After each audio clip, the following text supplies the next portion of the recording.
उत्तर प्रदेश में साधु मिलन दास की हत्या करने पर मोहम्मद इजराइल का एनकाउंटर में मार दिया गया। इसको लेकर के उत्तर प्रदेश के ही नहीं पूरे देश भर के मुसलमान लोग अब सवाल उठा रहे हैं कि आखिरकार एनकाउंटर में क्यों मार दिया गया। मुझे एनकाउंटर पर शक है। तो भाई तुमको पूछना चाहिए था कि जब वो साधु का गला काट रहा था तब उसे नहीं पूछा कि एक छोटी सी बात के लेकर के गला क्यों काट रहे हो।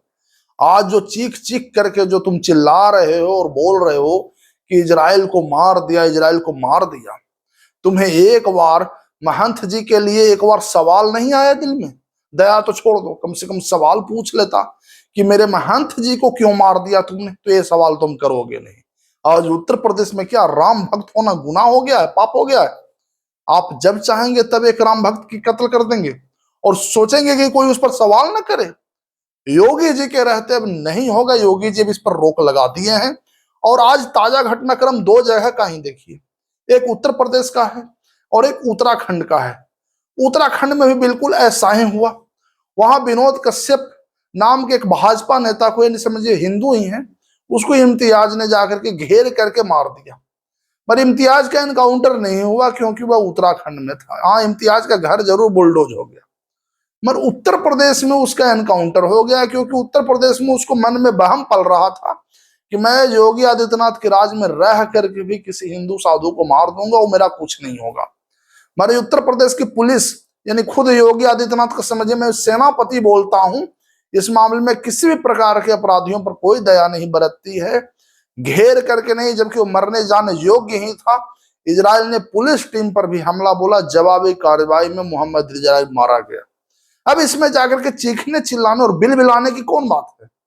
जो भी आज मौलाना कई बार सवाल उठाते हैं कि उत्तर प्रदेश ही नहीं पूरे देश भर का बहुसंख्यक यानी हिंदू के मन में जहर भर गया है, तो मैं पूछता हूं कि अपने अस्तित्व की लड़ाई के लिए लड़ने के लिए अगर हमारे मन में कुछ अच्छे जागृति शब्द आए हैं तो इसको जहर भरना कैसे कहते हैं? जहर तो आपके मन में भरा हुआ है कि आपको हमेशा बहुसंख्यक पर शक रहता है, उसके किए हुए हर कामों को आप हमेशा गलत ठहराते हैं। तो जहर आपके मन में भरा हुआ है। बहुसंख्यक जो कर रहा है वो ठीक कर रहा है, उसे भी जीने का अधिकार है। आज उत्तर प्रदेश में ही देखिए, दंगाई ऐसे माहौल बना चुके हैं कि जब चाह रहे हैं घेर करके किसी को भी मार रहे हैं।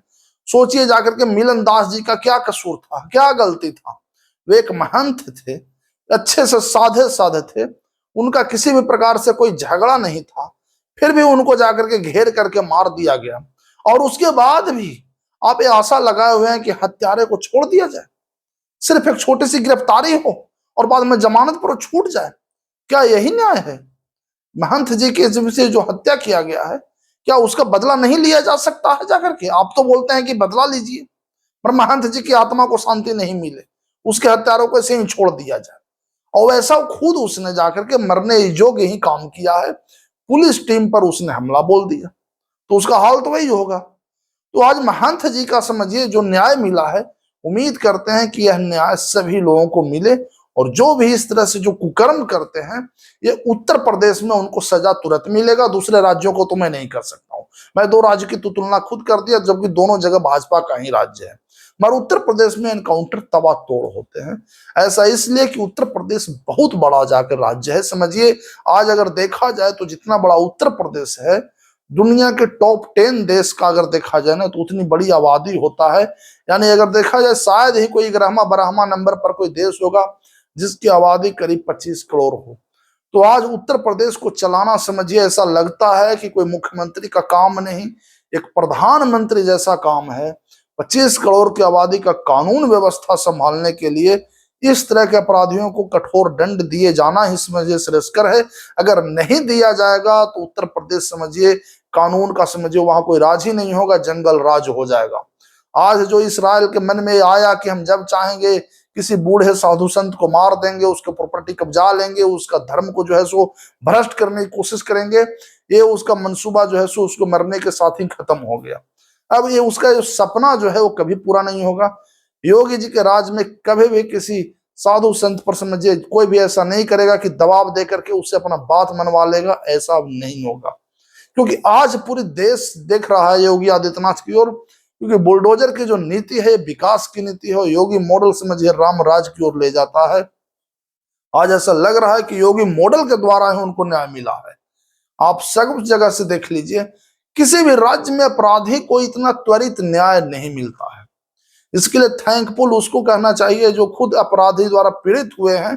उनको खुद आगे आकर के बातें बोलना चाहिए कि हमें भी इतना जल्दी न्याय कहीं नहीं मिलता अगर हम उत्तर प्रदेश के छोड़ के कहीं और रहते। आप खुद कल्पना करिए कि आपके घर में किसी परिवार के साथ अगर कोई गलत करता है और अब बाद में वो अपराधी जो है उसको कोर्ट पर जमानत पर छूट जाता है, जाके आपके सामने से जाकर के छूटा घूम रहा है, आपके छाती पर समझिए ऐसा लगता होगा कि बस कोई बहुत बड़ा पत्थर रख दिया गया है, बोझ लग गया हो। पर उत्तर प्रदेश में ऐसा नहीं है। उत्तर प्रदेश में अपराधी अगर अपराध करते हैं तो उनके जीवन का समझिए आखिरी दिन हो जाता है, वे कल का सुबह नहीं देखते हैं। और इसी कारण से आज उत्तर प्रदेश जो है सो पूरे भारत का सुख शांति और समृद्धि में नंबर 1 राज्य है। आज योगी जी का कोई भी काम ऐसा देख लीजिए जिसमें आपको नहीं लगेगा कि योगी आदित्यनाथ जो है सो केवल दिखावे के लिए काम कर रहे हैं। आज योगी मॉडल और बुलडोजर की नीति जो है सो भारत में इससे पहले किसी भी नेता ने नहीं शुरू किया था। यानी योगी जी किसी चीज के जनक होते हैं, कॉपी पेस्ट नहीं करते हैं योगी जी। योगी मॉडल खुद उनका है, जाकर के दूसरे के द्वारा नहीं।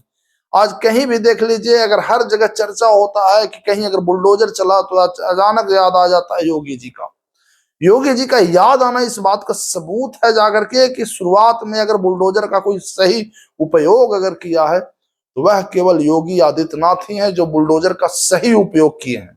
बाकी दूसरे नेताओं ने तो बुलडोजर का समझिए तो केवल दुरुपयोग ही किया होगा, मगर योगी जी ही सदुपयोग किए हैं।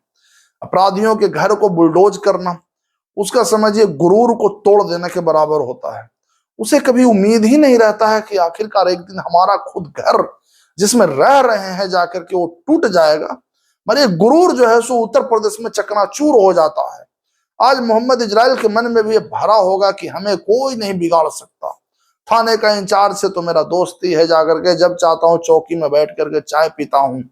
और सारा का सारा उसका है जाके मन का जो बहम और गुरूर था वो चकनाचूर हो गया जाकर के। आज वो समझिए मिट्टी में मिल चुका है, क्योंकि उसको अपने किए हुए राक्षसी कुकर्मों की सजा उसे मिल चुकी है। और ये सब योगी आदित्यनाथ को समझिए योगी मॉडल और बुलडोजर की नीति के कारण ही हुआ है। क्योंकि उत्तर प्रदेश में इसके बिना से समझिए तो कानून व्यवस्था को मेंटेन किया ही नहीं जा सकता है। और वापस फिर वही माफियाओं के राज में चला जाएगा, जहां एक आम आदमी केवल माफियाओं के छत्र छाया में ही जिएगा, यानी उसके दया पर जिएगा, स्वतंत्र होकर के नहीं जी पाएगा। आज योगी जी जो है सो उत्तर प्रदेश में अगर कोई खुलेआम घूम रहा है, शांति से रह रहा है, जी रहा है, तो सब योगी आदित्यनाथ की कृपा के बदौलत ही है। क्योंकि उनकी नीतियां जो है सो एक आम जनता को जो है सो सुरक्षित करता है और उसे याद दिलाता है जाकर के कि आप उत्तर प्रदेश में रह रहे हैं, यानी राम राज्य में आप रह रहे हैं। कमेंट करके जरूर बताएं कि योगी जी का जो योगी मॉडल है इस पर आपका क्या कहना है। वीडियो को लाइक करें, शेयर करें एवं चैनल को सब्सक्राइब करना ना भूलें। मिलते हैं एक नए वीडियो में, तब तक के लिए धन्यवाद।